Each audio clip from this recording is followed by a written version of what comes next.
శోధన అనే విషయం బైబిల్లో చాలా సందర్భంలో మనం చూస్తూ ఉంటాం. ఈ శోధనలు ఎందుకు వస్తాయి? ఈ శోధన వలన మనకి లాభమా నష్టమా అనేది మనకు అర్థం కావాలి. దేవుడు ఎవరిని శోధించడు అని మనం చదువుతాం, దేవుడు శోధిస్తాడు అని కూడా బైబిల్లో చదువుకుంటాం. ఈ రెండు సందర్భాలు చదివినప్పుడు అదేంటి వేరువేరుగా రాయబడ్డాయి? ఒక సందర్భంలో దేవుడు మనల్ని శోధించడు అని ఉంది, మరొక సందర్భంలో దేవుడు మనల్ని శోధిస్తాడు అని ఉంది. ఈ సందేహము దేవుడి వాక్యంలో నుండి మనకి స్పష్టంగా ఒక అవగాహన రావాలి. ఈరోజు శోధన వచ్చినప్పుడు మనం భయపడుతున్నాం, పారిపోతున్నాం, చాలా ఇబ్బంది పడుతూ ఉన్నాం. ఈ శోధన గురించి కొద్ది నిమిషాలు మనం ధ్యానించుకుందాం. చూడండి, వాక్య భాగంలోనికి వెళ్దాం. యాకోబు రాసిన పత్రిక 1వ అధ్యాయము 12వ వాక్య భాగం. శోధన సహించువాడు ధన్యుడు ధన్యుడు. అతడు శోధన సహించేవాడు ధన్యుడు అని చెప్తున్నాడు. అతడు శోధనకు నిలిచిన వాడై ప్రభువు తన్ను ప్రేమించు వారికి వాగ్దానము చేసిన జీవ కిరీటము పొందును. ఇక్కడ జాగ్రత్తగా గమనించాలి. మొదటిగా ఆయన అంటున్న మాట ఏమిటి అంటే, శోధన సహించువాడు ధన్యుడు. అంటే దేవుడు శోధన తీసుకుని వస్తాడా, తీసుకురాని రాడా? దేవుడు శోధిస్తాడా, శోధించడా? శోధిస్తాడు అనే కదా. ఇక్కడ చాలా క్లియర్గా ఏమంటున్నాడు అంటే, శోధన సహించువాడు ధన్యుడు. ఈరోజు శోధన మన అందరి జీవితాల్లో కూడా దేవుడు నన్ను శోధించాడు, దేవుడు నన్ను పరీక్షించాడు అని మాట్లాడుతూ ఉంటాం. ఈ శోధన వలన మనకి ప్రయోజనం ఏంటో గమనించాలి. ముఖ్యంగా చెప్పాలి అంటే శోధన 2 రకాలు. ఒకటి దేవుని ద్వారా వచ్చే శోధన, రెండవది సాతాను ద్వారా వచ్చే శోధన. దేవుడు ఒక విషయంలో శోధిస్తుంటే సాతాను మరొక విషయంలో శోధిస్తూ ఉంటాడు. ఈ 2 శోధనలకి వ్యత్యాసం మనకు తెలియాలి. దేవుడు ఎందుకు మనల్ని శోధిస్తున్నాడు, సాతాను ఎందుకు శోధిస్తున్నాడు? అయితే దేవుని యొక్క శోధనకి రాయబడి ఉన్న మాట ఏమిటి అంటే టెస్ట్, పరీక్ష. ఏమిటి? పరీక్ష లేదా ట్రయల్ అని ఉంటుంది. అది దేవుడు చేసే శోధన. అంటే ఎందుకు దేవుడు శోధిస్తాడు? టెస్ట్ అంటే పరీక్ష చేయటానికి, మన పరీక్షించటానికి, మన భక్తి, మన విశ్వాసాన్ని పెంపొందించటానికి, మన ఆత్మీయ స్థితిలో ఉన్నతంగా తీసుకుని వెళ్ళటానికి, మనకి మంచి స్థితిని ఆయన అనుగ్రహించటానికి దేవుడు మన మధ్యలో ఆయన శోధన తీసుకొస్తాడు, శోధిస్తాడు. అంటే పరీక్షిస్తాడు. శోధన అంటే ఏం చెప్పాను? టెస్ట్ అంటే పరీక్ష. దేవుడు పరీక్షిస్తాడు. అయితే ఇక్కడ రాయబడి ఉన్న మాటలో ఈ శోధన సహించువాడు ధన్యుడు అంటే ఈ శోధన వలన మనకి చాలా దీవెన ఉంది. ఏ విషయంలో అయితే మనం తగ్గిపోతున్నామో దానిలో సంపూర్ణంగా పరిపూర్ణంగా దేవుడు తీసుకురావటానికి ఈ శోధనలు మన జీవితంలో అనుమతిస్తాడు. ఇది మన క్షేమానికే. మన విశ్వాస పరిమాణం ఎంతుందో మనకు చూపించటానికి, దేవుడు మాట వినే తత్వం ఎంతుందో మనకు చూపించటానికి, ఏవైనా మనం చాలా సందర్భంలో భక్తులమే అనుకుంటాం, మన విశ్వాసులమే అనుకుంటాం, మన బలవంతులమే అనుకుంటాం, నాకు అన్నీ తెలుసు అనుకుంటాం. ఎంత తెలుసో, నువ్వు ఎంత బలవంతుడివో, నీకెంత విశ్వాసం ఉందో, నువ్వు దేవుని మాట వినే తత్వం ఎంత ఉందో అన్నీ నువ్వు చూపించడానికి దేవుడు నిన్ను పరీక్షించి నీకు చూపిస్తాడు రిజల్ట్ ఏంటో. మనం అతిశయించకుండా, గర్వించకుండా, దేవుని యొక్క పరీక్ష మన మంచి స్థితికి తీసుకొని వెళుతుంది అండి. మనం ఏమై ఉన్నామో మనకి అర్థమయ్యే విధంగా, మనల్ని అద్దంలో చూపించిన విధంగా నీ స్థితి ఇది అని చూపిస్తుంది దేవుని యొక్క పరీక్ష. అందుకే ఆ పరీక్షలో నిలిచేవాడు ధన్యుడు. అతడంట ఎవరి పరీక్షలో నిలుస్తారు, ఎవరి శోధనలో నిలబడగలరు అంటే అక్కడ రాయబడి ఉన్న మాట ఏమిటి అంటే తనను ప్రేమించువారు. ఎవరైతే దేవుణ్ణి బాగా ప్రేమిస్తారో వారు దేవుడు పెట్టిన ఎలాంటి పరీక్ష అయినా సరే వారు దానిలో అట్టే నిలబడతారు. ఏ పరిస్థితినైనా అధిగమించగలిగేవాడు ఎవడు అంటే ఆయన్ని ప్రేమించువారు. అందుకే ఆ మాట రాశాడు. ఏమని రాశాడు అక్కడ? అతను శోధనకు నిలిచిన వాడై ప్రభువు తనను ప్రేమించు వారికి వాగ్దానము చేసిన దేవుడు తను ప్రేమించిన వారికి ఏమిస్తాడు? వాగ్దానాలు ఇచ్చాడు. ఏ వాగ్దానం అంట? జీవ కిరీటం. ఈ జీవ కిరీటం ఎవరు పొందుకుంటారు అంటే దేవుణ్ణి ప్రేమించిన వారు. ఎవరు దేవుణ్ణి ప్రేమించేవారు ఎలా ఉంటారంట? శోధనలో నిలిచి ఉంటారు. వారు తప్పిపోరు. వారు మన చిన్న దేవుడు టెస్ట్ పెడితే మనం తేలిపోతాం. అప్పటి వరకు మన బలవంతులమే, మన గొప్పవారమే, నాలాంటి వారు ఎవరు లేరు అనుకుంటాం. మన బైబిల్ గురించి అంతా తెలుసు అనుకుంటాం. ఏదైనా మాట చెప్పామనుకోండి, నాకు తెలుసండి అంటాం. ఏదైనా దేవుడు ఇలా చెప్తున్నాడు, ఇలా ఉండండి అని చెప్పామనుకోండి, నాకు తెలుసు అనేసేస్తా. ఏం తెలుసు మనకి? ఈ తెలుసు అనుకుంటుంది నీకు ఎంత తెలుసో తెలియచేయటానికే ఈ పరీక్ష. అందుకే ఇక్కడ మనం శోధన అనేది, శోధన సహించువాడు ధన్యుడు అనేది ఏమిటి అంటే దేవుడు టెస్ట్ పెడతాడు, పరీక్ష పెడతాడు. ఆ పరీక్షలో నిలబడిన వాడు ధన్యుడు. అయితే ఇక్కడ రెండవది శోధన ఎవరిది అనుకున్నాం? సాతాను యొక్క శోధన. సాతాను ఎందుకు శోధిస్తాడు అంటే సాతాను దగ్గర కూడా టెస్ట్ అని కాదు కానీ అక్కడ టెంప్టేషన్ అని ఉంటుంది. సాతాను ఎందుకు శోధిస్తాడు అంటే పాపములోనికి తీసుకొని వెళ్ళటానికి ఆయన మనల్ని ప్రేరేపిస్తూ ఉంటాడు. ఇక్కడ రెండు, దేవుని యొక్క ప్రేరేపణ, సాతాను యొక్క ప్రేరేపణ. దేవుడి యొక్క శోధన, సాతాను యొక్క శోధన.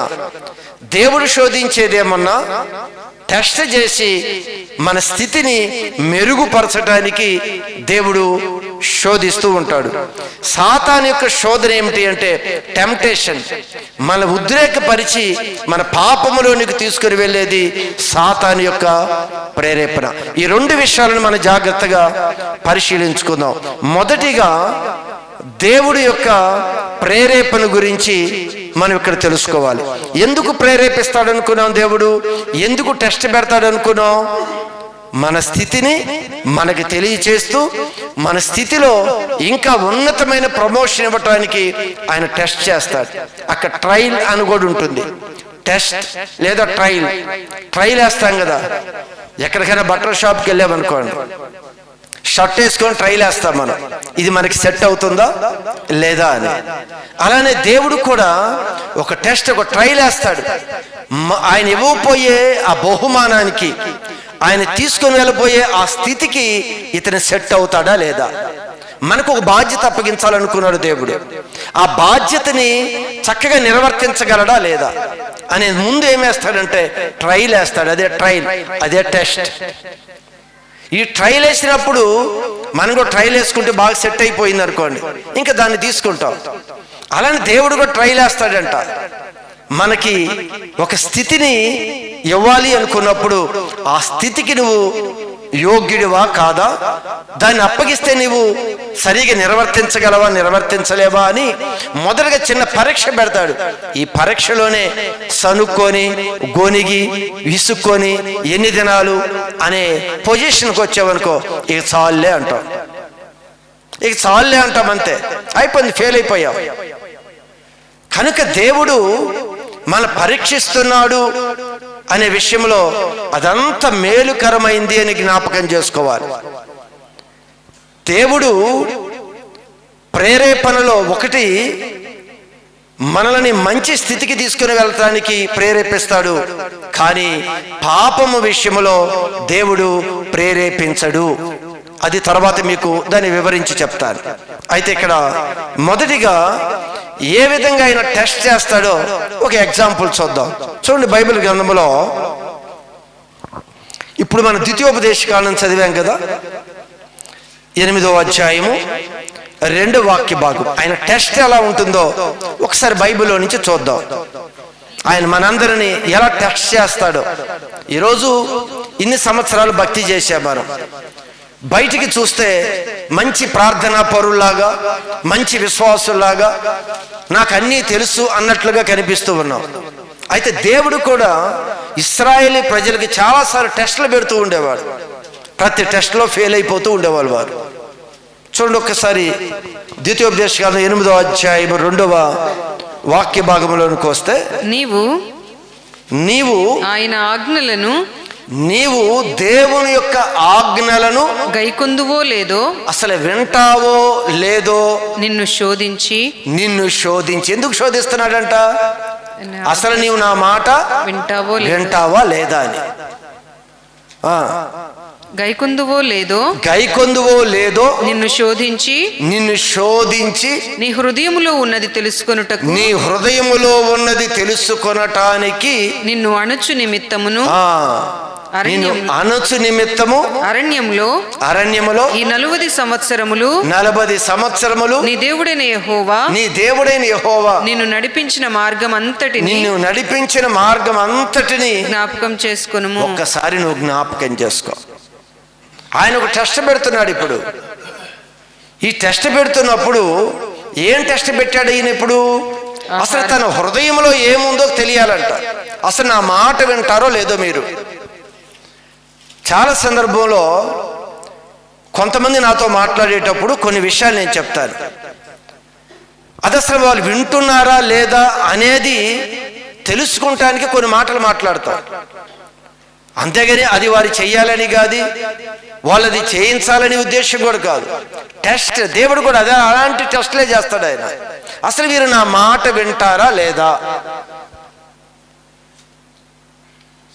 అలాంటప్పుడు ఏం చేస్తాం? ఒక మాట చెప్తాం, వారు వినే తత్వంలో లేరనుకోండి, సరే ఓకే అని దాన్ని సైలెంట్ చేస్తామే కానీ మనం టెస్ట్ చేసాము అనేది కూడా వాళ్ళకి అర్థం కాదు. మనం వారు ఏ పొజిషన్లో ఉన్నారో వాళ్ళని పరీక్షిస్తున్నామనేది కూడా వాళ్ళకి అర్థం కాదు. దేవుడు చేసింది కూడా మనకు అర్థం కాదు.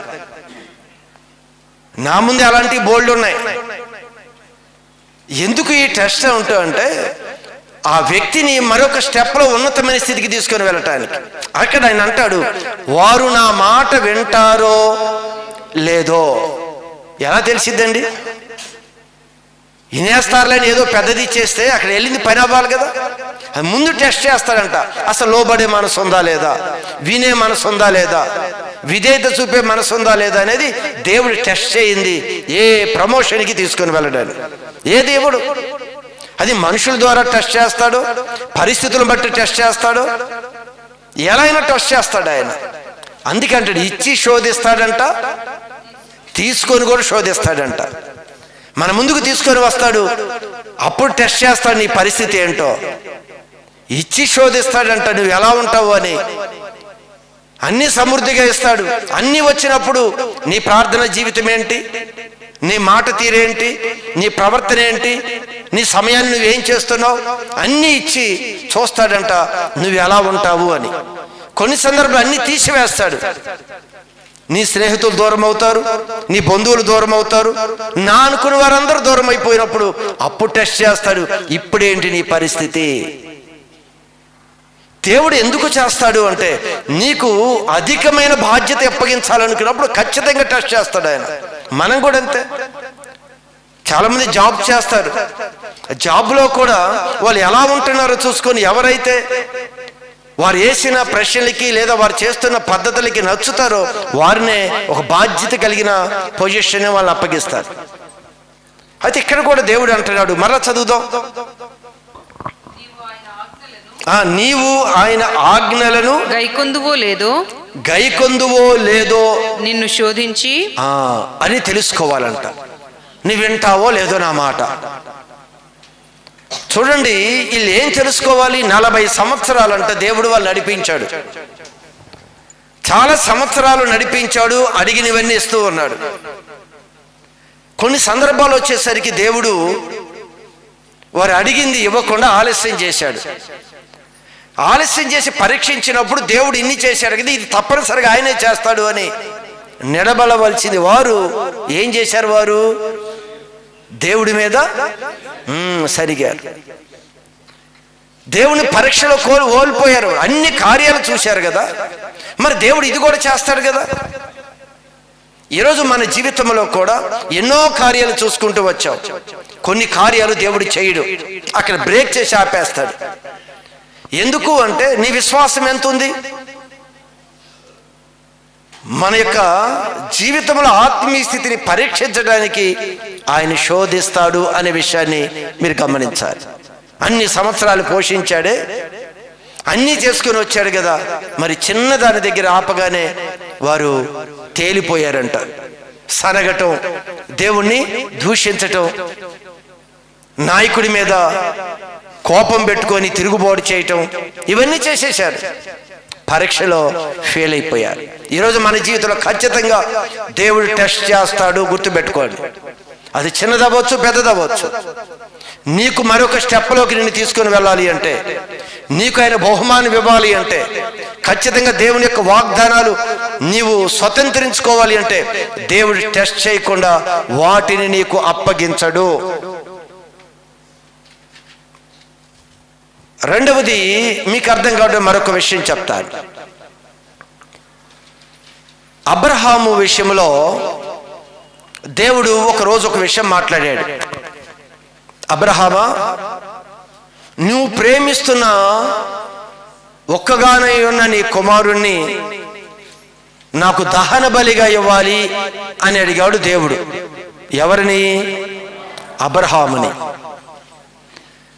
ఇప్పుడు పరీక్షిస్తున్నాడు. అందుకే నీవు ప్రేమిస్తున్న ఒక్కడు నీకు కుమారుడు ఉన్నాడు, ఇస్సాకు. ఆ కుమారుణ్ణి నాకు దహన బలిగా ఇవ్వాలి నువ్వు. ఎందుకు అంటే 100 సంవత్సరాల వయసులో కుమారుడు పుట్టాడు. అంత ఇచ్చిన దేవుడు అంటున్నాడు, ఆ కుమారుడు నాకు ఇచ్చేయని అడుగుతున్నాడు.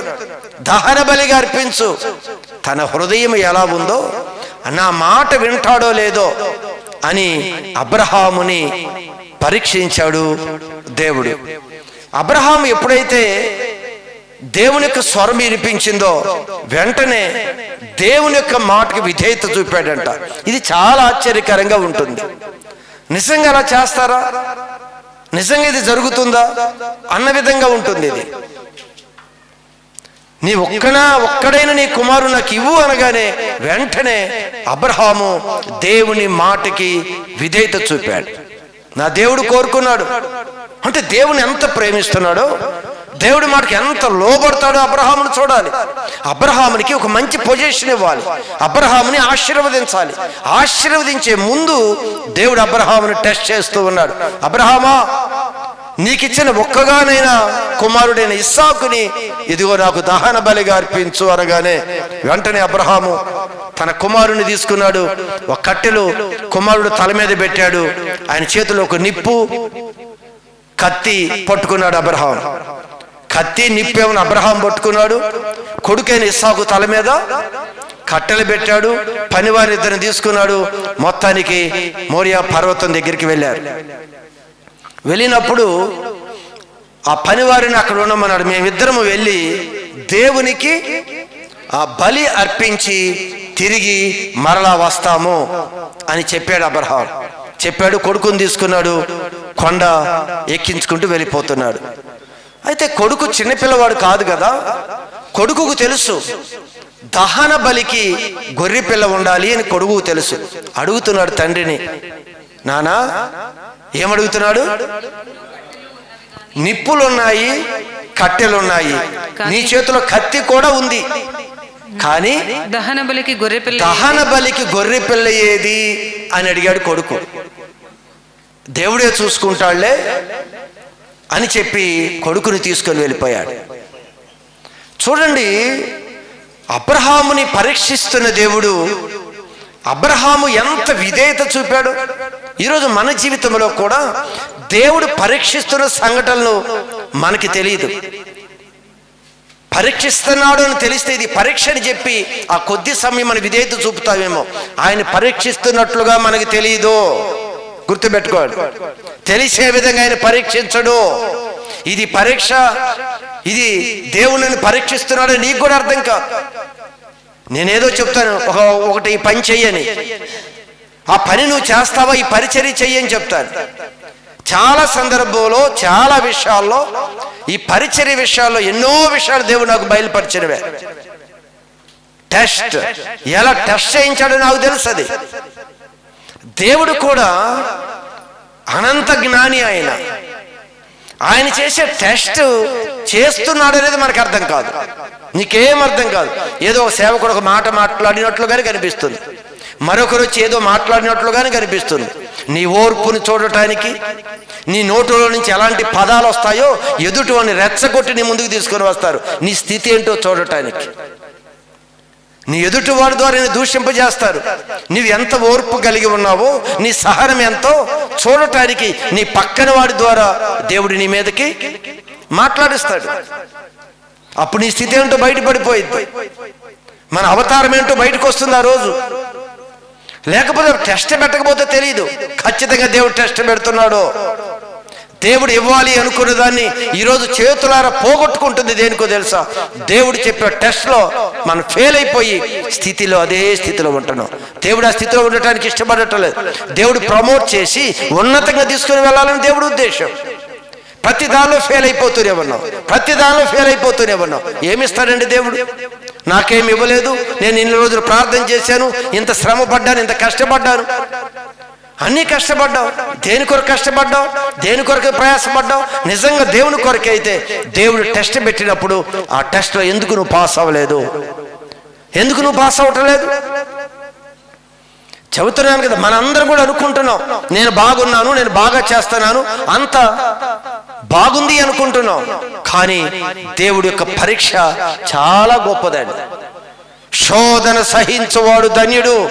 శోధన రాని, ఎదుటివాడు దూషించని, ఎదుటివాడు అవమానించని, నువ్వు ఏ విధంగా నిలబడతావు? నీలో ఓర్పు ఎంత ఉంది? నీలో సహనం ఎంత ఉంది? ప్రేమించే మనసు ఎంత ఉంది? క్షమించే మనసు ఎంత ఉంది? ఇవన్నీ కూడా నేను చెప్పినవి కొన్నే, ఇంకా బోలెడు ఉన్నాయి. ప్రతిదీ కూడా దేవుడు టెస్ట్ చేస్తున్నాడు అనేది గుర్తుపెట్టుకోండి మీరు. దేవుడు బహుమానం కావాలంటే, దేవుడు దీవెన కావాలంటే, దేవుడు ఆశీర్వాదం కావాలంటే దేవుడు ప్రతి విషయంలో టెస్ట్ పెడుతూనే ఉంటాడు. ఆ మాటకి నువ్వు ఒకవేళ క్రాస్ అయిపోతే, ఆ మాటకి ఒకవేళ నువ్వు పక్కకు వెళ్ళిపోతే, నువ్వేమీ జరగలేదు, మనం తెలివి గలవాలి అనుకుంటావు, చాలా నష్టపోతాం. జ్ఞాపకం చేసుకోవాలి. దేవుని యొక్క దీవెన, దేవుని యొక్క వాగ్దానాలు ఏవి మనం స్వతంత్రించుకోలేము. ఏ దేవుడు వాగ్దానాలు స్వతంత్రించుకోలేము మనం. కానీ ఈరోజు ప్రతి ఒక్కడు దేవుడిని ప్రశ్నిస్తాడు, దేవుడు మాకేం చేశాడు అని. ఏం చేస్తాడు ఆయన? నువ్వు ఫెయిల్ అయిపోతే ఎందుకు ఇస్తాడు? ప్రమోషన్ ఎందుకు వచ్చింది? నువ్వు ఫెయిల్ అయిపోతే మరొక దానిలోకి ఎలా తీసుకెళ్తాడు ఆయన? నువ్వు మంచి స్థితి కోరుకుంటున్నావే, మంచి సమృద్ధిలో ఉండాలనుకుంటున్నావే, అనేక మంది ముందు గొప్పగా ఉండాలనుకుంటున్నావే, మరి తగిన విధంగా నువ్వు లేవే. నీకు ప్రమోషన్ ఇచ్చి మంచి స్థితికి తీసుకుని వెళ్ళాలంటే ఆ స్థితికి నీవు అర్హుడుగా లేవు. ఈరోజు మీరు గమనించండి, ప్రతి క్రైస్తవుడు కూడా దేవుడు వాగ్దానాలు స్వతంత్రించుకోకపోవటానికి, దేవుడు అనుకున్న ప్రదేశానికి రీచ్ కాకపోవటానికి కారణం ఖచ్చితంగా దేవుడు పెడుతున్న టెస్ట్లో ప్రతి ఒక్కరు ఫెయిల్ అయిపోతున్నాం. ఆ టెస్ట్లు ఏవి కూడా మనకి తెలియవు. మరలా చెప్తున్నారు, ఆయన టెస్ట్ చేస్తున్నట్లుగా ఏమీ తెలియదు మనకి, కానీ టెస్టులు జరిగిపోతూనే ఉంటాయి. చూడండి, అబ్రహాం అంట తన కుమారుణ్ణి చెప్పగానే తీసుకుని వెళ్ళిపోయాడంట. పనుకోబెట్టాడు, ఇస్సాకు కాలు చేతులు కట్టాడు, కట్టెల మీద పెట్టాడు, కత్తి తీసుకున్నాడు. చివరి క్షణం వరకు కూడా దేవుడు ఆ పరీక్ష. నీవు కూడా లాస్ట్ మినిట్ వరకు కూడా నీ ఓర్పు నీ సహనాన్ని లాస్ట్ మినిట్ వరకు దేవుడు చూస్తాడు. కానీ విధేయత కలిగి ఉండు. అందుకని మరణము వరకు ఎప్పటి వరకు ఉండాలని చెప్పాడు? ఆ మరణము వరకు నమ్మకముగా ఉండు, అప్పుడు పొందుకుంటావు జీవ కిరీటం. అదేనా? నువ్వు మరణం వరకు నమ్మకంగా ఉంటే పొందుకుంటావు. ఈరోజు ఒక పరీక్ష మరొక స్థితికి తీసుకుని వెళ్తాడు, అక్కడ మరొక పరీక్ష మరొక స్థితికి దేవుడు తీసుకుని వెళ్ళిపోతాడు. ఖచ్చితంగా దేవుడు గొప్పవాడండి. దేవుడు తప్పనిసరిగా మన యొక్క విధేయతను బట్టి, మాట వినే తత్వాన్ని బట్టి దేవుడు ఎక్కువ బాధ్యతలు మనకు అప్పగిస్తాడు. ఇచ్చి శోధిస్తాడు, తీసుకొని కూడా శోధిస్తాడు. గమనించండి, ఇచ్చి శోధిస్తాడు, తీసుకొని కూడా ఆరోగ్యం ఇస్తాడు, అప్పుడు శోధిస్తాడు. అనారోగ్యానికి తీసుకొని వెళ్ళి అక్కడ శోధిస్తాడు. నీ మాటలు ఎలా వస్తాయో. యోబు విషయంలో ఏం చేశాడు?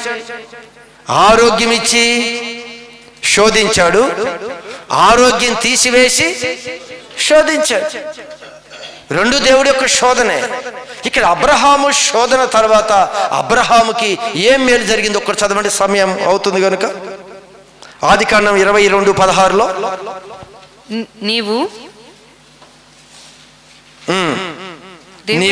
దేవుడు అబ్రహామును పిలిచి ఇట్లా నేను పిలిచి ఇట్లా నేను నీవు నీకు ఒక్కడే అయ్యున్నా నీ కుమారుని ఇయ్య వెనుక తీయక నాకివ్వటానికి నువ్వు వెనుక తిరగలేదు. ఒక్కడే కుమారుడు ఉన్నాడు, ఆ కుమారుడు నాకివ్వటానికి నువ్వు వెనుక తిరగలేదు. వెనుక తీయక ఈ కార్యము నువ్వు చేసినందున ఇదిగో నా మాటను విన్నందున, నా మీద నువ్వు చూపిన ప్రేమ, నా మీద ఉన్న విశ్వాసం ఉన్నందున నేను నిన్ను ఆశీర్వదించి ఆకాశ నక్షత్రముల వలె సముద్ర తీరమునందు ఇసుక రేణువుల వలె నీ సంతానమును నిశ్చయముగా విస్తరింపచేసేదను.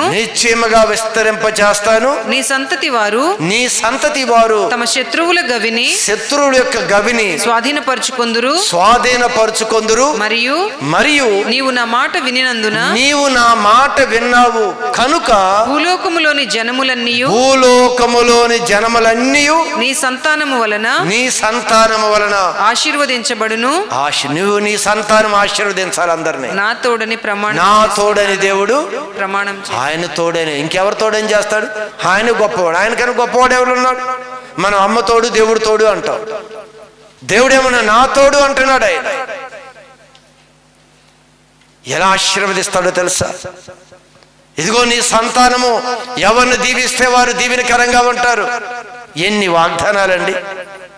ఎందుకు అంటున్నాడు ఇవన్నీ? నీవు నా మాట వినినందున, ఒక్కడైనా నీ కుమారుణ్ణి నాకు దహన బలిగా ఇవ్వటానికి, నీ కుమారుడు నాకు ఇవ్వటానికి నీవు ముందుకొచ్చావు. ఈరోజు మనల్ని కూడా చాలాసార్లు పరీక్షించాడు. మన పిల్లల్ని ఇస్తామా దేవుడికి? దేవుడి పరిచర్యకి ఇస్తామా? దేవుడి కొరకు నిలబెడతామా? మనం ఏమీ చేయం. ఒట్టి మాటలు ఇవన్నీ కూడా దేవుడు ఎన్నోసార్లు పరీక్షించాడు. ఎన్నోసార్లు దేవుడు పరీక్షించాడు. ఆ పరీక్షలు ఎన్నోసార్లు మనం ఓడిపోయాం కూడా. పరీక్షలో నెగ్గాడు కనుక అబ్రహాముకు వచ్చిన ఆశీర్వాదం ఇది. పరీక్షలో అబ్రహాము నిలబడ్డాడు కనుక అబ్రహాముకు వచ్చిన ఆశీర్వాదం ఇది. ఈరోజు క్రైస్తవులుగా ఏదో మనం భక్తి చేసుకుంటున్నామని వెళ్ళిపోతున్నామే కానీ దేవుడు పరీక్షించిన పరీక్షలో ఫెయిల్ అయిపోతూనే ఉన్నాం. ఎక్కడ కూడా ప్రమోట్ అవ్వట్లేదు ముందుకి. అంతే స్థితి. ఎక్కడ స్థితి ఉందో అదే స్థితిలో ఉన్నాం ఈరోజు కూడా. కానీ ఆత్మ సంబంధమైన విషయాలు ఖచ్చితంగా మనకు అర్థం కావాలి. దేవుడు మనందరిని దీవించడానికి సిద్ధమే. అందుకే ఇచ్చి తీసుకొని కూడా శోధిస్తాడంట. ఎవరికి అలా చేశాడు? యోబు. మంచి ఆరోగ్యం ఇచ్చాడు, మంచి పిల్లల్ని ఇచ్చాడు. ఎంతమంది పిల్లలు? 10 మంది పిల్లలు ఇచ్చాడు. ఎంతో పనివారు, గొర్రెలు, మేకలు, అన్ని సమృద్ధిగా ఉన్నాయి, ఏది లోటు లేదు. ఒక విధంగా చెప్పాలి అంటే ఆరోగ్యం బాగుంది, ఆస్తి బాగుంది, అన్ని పరిస్థితులు బాగున్నాయి. అప్పుడు శోధించాడు. అప్పుడు కూడా చాలా భక్తిగా ఉండేవాడంట. మనం ఇస్తే ఎలా ఉంటామో తెలియదు. అందుకే కొన్నిసార్లు ఇవ్వడు. ఒకసారి కొద్ది గొప్ప ఇచ్చి శోధించినప్పుడు మనం ఎక్కడ పడిపోతాం, కాళ్ళు ఎగరేస్తాం. మనకి ఇస్తూ ఉండగా, దేవుడు చేస్తూ ఉండగా తెలియకుండానే మనలో అతిశయం ఎలా వచ్చిందో తెలుసా? ఇది చాలా సార్లు దేవుడు నాకు తెలియజేసిన విషయం. ఎలా అణిచివేస్తాడు ఆయన. ఒక్కవేళ మనలో అతిశయం కనిపించి, ఏ విషయంలో అయినా సరే అతిశయం కనిపించిందా, దేవుడు అణిచివేశాడు. నీకు అర్థం కాదు, అణిచివేస్తున్నాడని ఆయన. అన్నీ ఇచ్చాడు. ఎందుకు ఇవ్వడు అందరికీ? ఇస్తే నువ్వు నిలబడవు, ఇస్తే నువ్వు ప్రార్థన చేయవు, ఇస్తే వాక్యం చదవు, ఇస్తే నీ పద్ధతులు వేరు, నీ స్నేహితులు వేరు, నీ బంధువులు వేరు. ఇచ్చే కొంది నువ్వు ఏ స్థితికి వెళ్తున్నావో దేవునికి తెలుసు. నీకు కావాలి, నువ్వు ఏదో కీప్యాడ్ మొబైల్ వాడావు, నీకు మంచి మొబైల్ ఇచ్చాడు. మరి మనం ఏం చేస్తాం? ఇంకా ప్రార్థన ఎక్కువ చేస్తామా? ఇంకా వాక్యం ఎక్కువ చూస్తామా? ఎక్కువ మొబైల్ చూస్తామా? ఇచ్చి శోధిస్తాడు, గుర్తుపెట్టుకోండి. ఇచ్చి శోధిస్తాడు. అన్నీ మన ముందుకు వస్తాయి, దేవుడు ఇచ్చేస్తాడు. కానీ అక్కడ కూడా నువ్వు నమ్మకంగా ఉండగలగాలి, అక్కడ కూడా నువ్వు నమ్మకంగా ఉండాలి. అన్ని ఇచ్చి సమృద్ధిగా ఇచ్చినప్పుడు కూడా యోబు అంట ప్రతి దినము తన పిల్లల కొరకు ప్రార్థన చేయటం మర్చిపోలేదంట. 10 మంది పిల్లల కొరకంట ఎప్పుడు ప్రార్థన చేసేవాడు? అరుణోదయమునే లేచి. ఎందుకంటే డబ్బు ఉంది కదా, చక్కని డబ్బు ఉంది, చక్కని సమృద్ధి ఉంది, లగ్జరీ ఉంది, పనివారు ఉన్నారు, చేసేవారు, కాలు కింద పెట్టే పని లేదు. కానీ దేవుడు పరీక్షిస్తున్నాడు. పరీక్షిస్తున్నాడని మనం చెయ్యక్కర్లేదు. ఖచ్చితంగా దేవుడు నాకు ఇచ్చాడు, దేవుడు నేను నమ్మకంగా ఉంటాను, ఇంకా ఎక్కువగా దేవుళ్ళో ఉంటానని నీవు కానీ దేవుడికి సమర్పించుకుంటే దేవుడిచ్చే ఆశీర్వాదం వేరండి. దేవుడిచ్చే ఆశీర్వాదమే. నీవు ఒకవేళ దానివల్ల ఎడిట్ అయిపోయి దేవుడు ఇచ్చిన దానివల్ల నువ్వు చెడిపోతుంటే దేవుడు మరలా నీకు ఇవ్వడు, ఇచ్చిన దాన్ని వెనకకి తీసివేస్తాడు కూడా. అందుకే తన గురించి, తన పిల్లల గురించి ఎవరు? యోబు, లోతు కాదు, యోబు తన పిల్లల కొరకు ఉదయాన్నే లేచేవాడంట. ఇది చూసేవారికి చాలా ఆశ్చర్యం ఉంటుంది. మనం కొంతమందికి అర్థం కాదు. ఇస్తున్నాడు, అన్ని ఆరోగ్యం బాగానే ఉంది అని మనం చేసే పద్ధతులు, పనులు వేరు. ఏమన్నా అన్నీ ఇచ్చేస్తే ఏమవుతారు తెలుసా? బంధువులు పెరిగిపోతారు.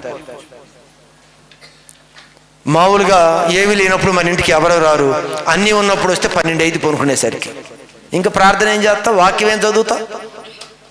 వాడు ఫంక్షన్కి మనం వెళ్ళాం, మన ఫంక్షన్లకి వాళ్ళు రారు. అక్కడికి వెళ్ళడానికి మన బట్టలకు షాపుల చుట్టూ తిరగాలి, వాటికి తిరగాలి. అసలు మామూలుగా ఉండదు ఇది. ఇదేమనుకున్నావు? దేవుడు ఏదో ఆశీర్వాదం అని. ఆశీర్వాదంలో దేవుడు పరీక్షిస్తున్నాడు. ఇది గమనిస్తే ఎప్పటికీ దేవుని యొక్క ఆశీర్వాదము మనకు ఐశ్వర్యం ఇస్తూనే ఉంటుందండి. ఉచితంగానే ఐశ్వర్యం ఇస్తాడు ఆయన, ఉచితంగా సమృద్ధిని ఇస్తాడు. ఒకవేళ ఇచ్చాడు, శోధనలో నిలబడ్డాడు, ఒక దినాన మొత్తం తీసేశాడు. మొత్తం ఏం చేశాడు? తీసేశాడు. సాతాను చూస్తూ ఉన్నాడు. ఏంటి, ఎలా ఉన్నాడు? దేవుడు ఛాలెంజ్ చేస్తున్నాడు. ఇదిగో నా కుమారుడైన యోబు సంగతి నీకు తెలుసా? నా కుమారుడు ఎంత విశ్వాసమో. ఏం మాట్లాడుకున్నారు? ఇంక రాసిని కొన్ని వాళ్ళిద్దరు ఎన్ని మాట్లాడుకున్నారు. మరి పరీక్ష వచ్చేసింది. ఇచ్చావు కనుక అలా ఉన్నారు, తీసి చూపించు అని అడిగాడు. తీస్తే ఎలా ఉంటుందో ఆ పరీక్ష కూడా చూద్దామని చెప్పాడు సాతాను. తీసేయి, ప్రాణాన్ని ముట్టుకోవద్దు, నువ్వు తీసేయని చెప్పాడు. మొత్తం ఖాళీ చేసేసాడు. చేశాడా? మొత్తం ఖాళీ చేసేసాడు. 10 మంది పిల్లలు పోయారు, ఆస్తి పోయింది, అన్నీ ఖాళీ.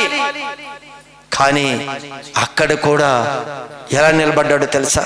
చూడండి ఒకసారి ఆ మాటని మనం చదివితే యోబు 1:21 నేను నా తల్లి గర్భములో నుండి దిగంబరినిగా వచ్చాను, దిగంబరిగా తిరిగి వెళ్ళిపోతున్నాను. యెహోవా ఇచ్చెను, ఆయన ఇచ్చెను, యెహోవా తీసుకొని పోయెను, ఆయన నామమునకు స్తుతి కలుగును గాక. హల్లెలూయా. ఏం మాట్లాడాడండి?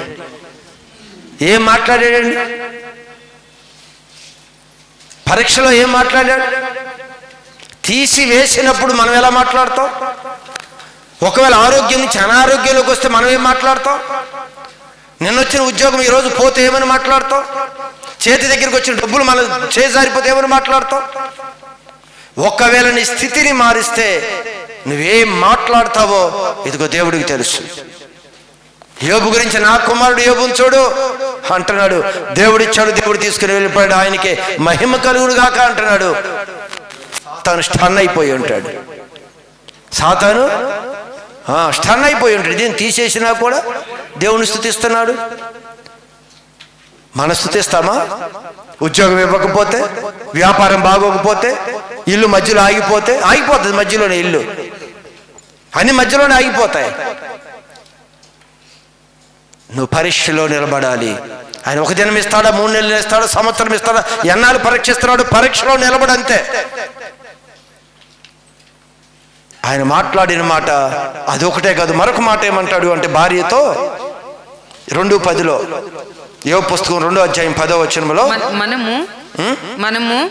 మనము దేవుని వలన మేలు అనుభవించుదుమా. చూడండి ఎంత మాట.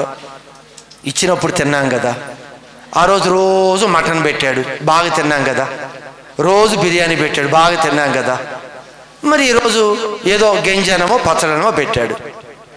మరి ఇప్పుడు చూడండి అదే మాట్లాడుతున్నారు ఇక్కడ. ఏమని అంటున్నాడు అలా ఆవిడతో? మనము దేవుని వలన మేలు అనుభవించుదుమా. మేలే అనుభవిస్తామా? కీడును మనం అనుభవింప తగదా? కీడు అనుభవించడం తగదా? చెప్పండి. అన్నీ ఇచ్చినప్పుడు తీసుకుంటున్నామే. 4 రోజులు ఫాస్టింగ్ పెట్టాడు, 4 రోజులు వద్దన్నాడు, ఇవ్వలేదు. మరి ఏ విధంగా మారిపోతున్నాం మనం? చూడండి, ఆ స్థితిలో భార్యతో కూడా మాట్లాడుతున్నాడు ఆయన. ఇచ్చినప్పుడు అంత అనుభవించాం కదా, ఇచ్చినప్పుడు ఆనందంగా ఉన్నాడు, ఈరోజు ఇవ్వలేదు.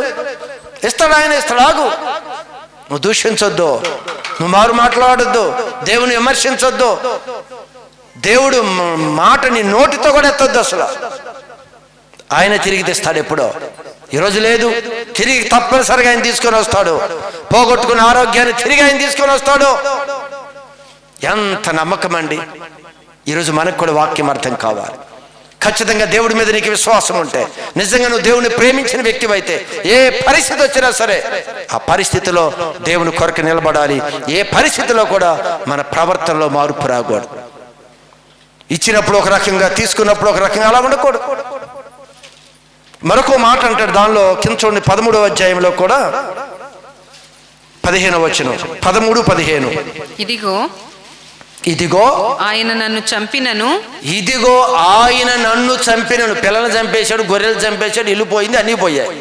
ఇప్పుడు చివరికి అంటాడు, ఆయన నన్ను చంపినను, దేవుడు నన్ను చంపినను, నేను ఆయన కొరకు నేను ఆయన కొరకే కనిపెట్టుకుంటాను, ఆయన కృప కొరకే నేను కనిపెట్టుకుంటాను. చివరికి రోగం ఎలా ఉన్నా, శరీరం ఈ విధంగానే కృషించిపోయినా సరే నేను ఆయన కొరకే కనిపెట్టుకుంటాను. ఒకరోజు వస్తాడు ఆయన, ఒకరోజు తప్పక నన్ను ముడతాడు, ఒకరోజు నన్ను బాగు చేస్తాడు, ఒకరోజు నా కుటుంబాన్ని కడతాడు, ఒకరోజు ఖచ్చితంగా దేవుని ఉన్నతంగా తీసుకొని వెళ్తాడు. ఎంత ధీమాగా మాట్లాడాడు తెలుసా? చివరికి ఈ శరీరం గురించి కూడా మాట్లాడుతున్నాడు. ఏమండి, మనలో ఉన్న అనారోగ్యం తగ్గకపోతే, నొప్పి తగ్గకపోతే, బాధ తగ్గకపోతే, మనకు వచ్చిన సమస్య తగ్గకపోతే మనం మాట్లాడతామా? తప్పనిసరిగా దేవుడు దర్శిస్తాడు, తప్పనిసరిగా దేవుని దర్శిస్తాడు, తప్పనిసరిగా దేవుని బాగు చేస్తాడు. వదలలేదంటండి. ఆ మాటలు చూశారా? ఈరోజు మన జీవితంలో గమనించండి, పరీక్షిస్తున్నాడు ఆయన, గుర్తుపెట్టుకోండి. ఎన్నో పరీక్షలు దాటిపోయాయి మన మధ్యలో. ఇప్పటికైనా సరే నిజంగా నువ్వు వాక్యం విని వాక్యంలో అంటుకట్టబడుతూ ఎదుగుతున్న వ్యక్తి అయితే ఖచ్చితంగా దేవుడు పరీక్ష నీ ముందుకు వస్తుంది. భక్తిహీనుల దగ్గరికి పరీక్షలు రావు, భక్తులు అనేవారు అందరి యొద్దకి మాత్రం పరీక్షలు వస్తాయి. భక్తులు అనుకునేవారు ప్రతి ఒక్కరికి పరీక్షలు ఉన్నాయి, గుర్తుపెట్టుకోండి. పరీక్ష లేకుండా ప్రమోషను లేదు. మరొక చివరి ఒక్క మాట చెప్పేసి నేను ముగిస్తాను. యోబు 27:5లో మరణమగు వరకు, యోబు పుస్తకం 27:5. టైం అయిపోయింది చూడలేదు. ఓకే. మరణమగు వరకు, మరణము అగు వరకు నేను ఎంత మాత్రము యథార్థతను విడువను, నేను యథార్థతను విడిచిపెట్టను. నా నీతిని విడువక, నా నీతిని విడవను, నా యథార్థతను, నేను అబద్ధమాడను, నేను ఏ విధంగా ఉంటాను, నమ్మకంగా ఉంటాను, మాట తప్పను, దేవుని దూషించను, నేను చచ్చిపోయే వరకు ఇలానే ఉంటాను. ఆయన నాకు ఆరోగ్యం ఇచ్చినా ఇవ్వకపోయినా, నాకు ఆస్తి ఇచ్చినా ఇవ్వకపోయినా, నా ఇల్లు నా కుటుంబం బాగు అయినా బాగు కాకపోయినా సరే, నువ్వు అధేమాగా నిలబడి చూడు, ఒక అద్భుతం చూస్తావు. పరిస్థితులు అలా నిలబడి చూడు. కానీ చాలా సరిగ్గా చాలా రకాలుగా మనం మాట్లాడుతున్నాం. కానీ చివరికి ఏ విధంగా యోబు నిలబడ్డాడో, యోబు ఎలాంటి దీవెన పొందాడో తెలుసా? యోబు పరీక్షలో నిలిచాడు కదా. యోబుకి ఏమి ఇచ్చాడు దేవుడు? ఏమిచ్చాడంట? యోబునకు 42:10 యోబు పుస్తకం 42వ అధ్యాయము 10వ వాక్య భాగం. యోబుకు పూర్వము కలిగిన దానికంటే ఈ శ్రమ రాకముందు, పరీక్షకు ముందు ఉన్నదానికంటే 2 అంతలు అధికముగా దేవుడు అతనికి దయచేసెను. హల్లెలూయా, హల్లెలూయా.